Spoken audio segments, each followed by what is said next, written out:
మనం ఈ ఆర్టీసీ బస్సుల మీద వెళ్ళే బదులు షూ వేసుకుని నడుచుకుంటూ వెళ్ళిపోవడం చాలా బెటర్.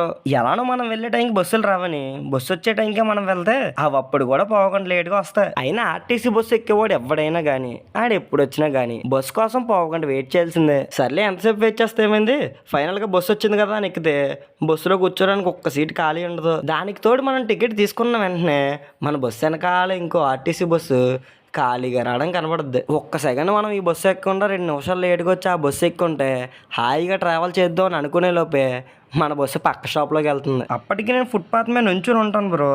ఈ స్టాప్లో కూడా మనలాగే బస్సు వచ్చేసిందని ఆరాటంలో వెనకాల ఇంకో బస్సు వచ్చింది, అది ఖాళీగా ఉంది అని ఎవడో పట్టించుకోడు, మనం చెప్పినా ఎవడో వినడు. ఫుట్పాత్ మీద ఉన్న ఒకడు తొక్కేసి ఇంకొకటి తోసేసి ఒకరి వెనకాల ఇంకొకరి గొర్రెల్లా ఇదే బస్సు ఎక్కేస్తారు బ్రో. ఒకవైపు గాలి వేయట్లేదని బస్సులో ఉండలేక ఇంకోవైపు కాళ్ళు తొక్కేస్తున్నామని ముందున్న వాడితో చెప్పుకోలేక బస్సులో డైలీ మినీ యుద్ధమే చేస్తున్నాం బ్రో. కానీ కాసేపు ఉన్నాక మనం కూర్చోడానికి ప్లేస్ దొరికేద్దరు. కానీ మళ్ళానే మనతో పాటు నుంచున్న పెద్దోళ్ళకి ముసలోళ్ళకి మనం కూర్చున్న ప్లేస్ ఇచ్చామని మన గుండెకే మనతోటే పెద్ద యుద్ధం ఆడేద్ది. ఇంకా వాళ్ళకి ఆ ప్లేస్ ఇచ్చేసి మన కాంప్లెక్స్ వరకు అలా నుంచోడమే. మళ్ళీ కలుద్దాం.